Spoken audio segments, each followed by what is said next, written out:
Allah menolong orang-orang Quraisy yang akan diserang oleh tentara gajah yang dipimpin oleh Abraha.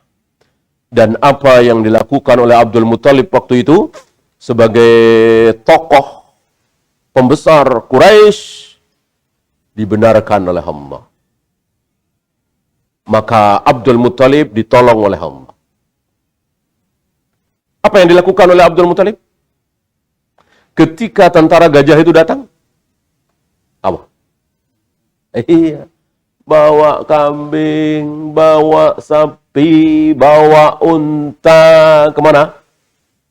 Menyingkir ke pegunungan. Dengan mengatakan, ini yang punya kami, kambing-kambing ini punya kami, unta-unta ini punya kami. Kalau Ka'bah bukan punya kami, Ka'bah punya siapa? Ka'bah punya siapa? Ka'bah punya Allah, namanya juga Baitullah. Biarkan terserah yang punya, mau diapakan. Ini luar biasa. Ya, Abdul Muthalib yang tentu belum kedatangan dakwah dari Nabi SAW melakukan langkah yang tepat. Mana mungkin bisa berhadapan dengan tentara Abraha yang luar biasa. Kendaraannya bukan kuda lagi, bukan unta lagi, gajah. Ya, enggak dilawan. Coba, kalau yang jadi Abdul Muthalib itu orang-orang Hizbi, Haroki. Anak muda hari ini. Lebih baik kita mati daripada Ka'bah dihancurkan. Lebih baik kita bersimbah darah daripada mereka menginjak-injak Palestina. Masjidil Aqsa. Mana lebih mulia? Ka'bah apa Masjidil Aqsa? Mana lebih mulia? Masjidil Aqsa apa Ka'bah? Ka'bah, jelas. Dua-duanya mulia. Ka'bah lebih mulia. Dibiarkan oleh Abdul Muthalib. Ditinggalkan oleh Nabi SAW, ditinggalkan. Istilah kita ya, lari menghindar. Ke Madinah. Kenapa? Tidak sanggup melawan kezaliman Abu Jahal, Abu Lahab. Lihat. Nabi mengajarkan kepada kita kaum muslimin untuk apa? Menerima keadaan. Realistis. Tidak seperti kaum Hizbin Harokiyin. Ya. Yahudi bawa senjata canggih luar biasa. Kan mau dipasok oleh Amerika kan. Dilawan pakai ketapel. Pakai batu. Ya. Ini perang apa konyol? Ini konyol. Sekonyol-konyolnya. Nabi nggak konyol. Ya. Kalau Nabi konyol, Abu Bakar, Umar, kita siap mati ya. Kita lawan Abu Jahal, Abu Lahab. Nggak usah hijrah ke Madinah. Mati surga ini. Nah, Nabi nggak konyol. Ya, karena dakwah terus berlanjut harus. Maka Nabi berhijrah meninggalkan Makkah. Meninggalkan tempat yang paling mulia di muka bumi. Tidak ada tempat yang paling mulia semulia Masjidil Haram, Ka'bah, Makkah. Ditinggalkan oleh beliau. Ini dia. Ini pelajaran besar. Mengikuti Nabi, mencontoh Nabi SAW untuk menerima keadaan. Tidak seperti kaum Hizbin Harokiyin yang hanya bermodalkan semangat. Bukannya menyarankan bangsa Palestina untuk menahan diri, hijrah, malah diteriakin, ditepuk tangan, ayo terus lawan, ayo terus lawan. Ini kejam, ini sadis. Seolah mereka sedang memberikan semangat kepada anak kecil, krempeng, kurus, melawan Al-Guju 5 misalnya. Kita bilang, jangan takut nak, lawan terus, Allah bersama kita. Ya. Tanpa ilmu, hanya semangat. Akhirnya hancur. Ya. Nah, disinilah kenapa para ulama tidak suka dengan Hamas. Dengan Hamas, kaum muslimin menderita di sana. Kaum muslimin tercabik-cabik gara-gara Hamas. Coba kalau Hamas nggak menyerang duluan. Ya, korban kaum muslimin paling berapa sih?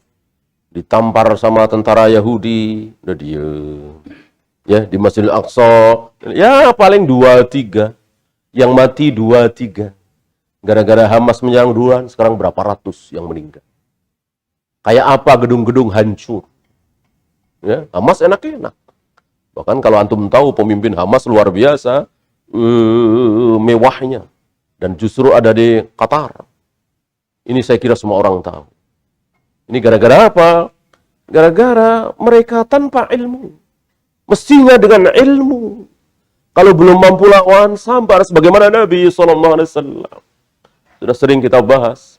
Bagaimana cara merangsang persatuan kaum muslimin. Merangsang kemarahan pemimpin-pemimpin Islam. Agar pemimpin-pemimpin Islam itu bersatu, marah, lalu serempak, menyerang Yahudi. Ada caranya. Sayang cara itu tidak. Padahal cara itu sudah diusulkan oleh Syekh Albani. Beliau beristihad. Agar kaum muslimin hijrah. Sebagaimana Nabi hijrah. Nabi meninggalkan Mekah. Kaum muslimin Palestina meninggalkan Masjidil Aqsa. Ini bukan masalah. Ini hal yang biasa. Wa tilkal ayyamu nudawiluha bainan nas. Hari-hari peperangan itu kami pergilirkan. Kadang kaum muslimin menang, kadang kalah. Kadang musuh Islam menang, kadang kalah. Kalau hari ini kaum muslimin kalah, ya akui sedang kalah. Susun kekuatan. Jangan apapun yang terjadi dilawan. Ya. Maka lihat, sudah berapa puluh tahun. Tidak ada tanda-tanda kemenangan kaum muslimin. Ya. Nah, lihat Abdul Muttalib. Abdul Muttalib membiarkan meninggalkan Ka'bah yang sebentar lagi akan diserang dan dihancurkan oleh tentara Abraha. Dengan mengatakan, Ka'bah bukan milik kami. Yang milik kami, kambing-kambing ini, unta-unta ini dibawa ke gunung-gunung itu. Antum tahu di Ka'bah itu kan yang paling bawah ya. Kiri, kanan kan pergunungan. Yang mereka serang kan Ka'bah. Mereka tidak akan ke gunung-gunung itu.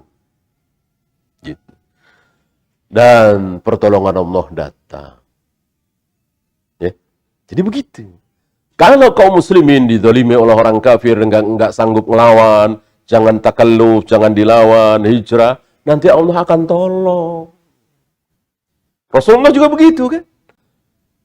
Beliau tinggalkan Ka'bah, Mekah, tanah kelahiran beliau, kampung halaman beliau yang tentu beliau cintai. 8 tahun. 8 tahun kan sebentar sekali. 8 tahun cuma. 8 tahun yang lalu meninggalkan Makkah dengan segala kehinaan, sembunyi-sembunyi bersama Abu Bakar. Sampai ngumpet di Gua Sur. Sekarang 8 tahun kemudian, gemetar Abu Sufyan. Gemetar orang-orang Quraisy itu ketika Rasul dan para sahabat datang ke Mekah. 8 tahun. Kan 8 hijrah kan? Futuh Mekah. Dikalahkannya Mekah itu. 8 tahun. Sekarang sudah berapa puluh tahun. Pertikaian antara kaum muslimin di Palestina dengan Yahudi. Masih belum ada tanda-tanda. Justru kelihatan Yahudi semakin kuat, semakin kuat. Kaum muslimin semakin terpuruk, semakin terpuruk.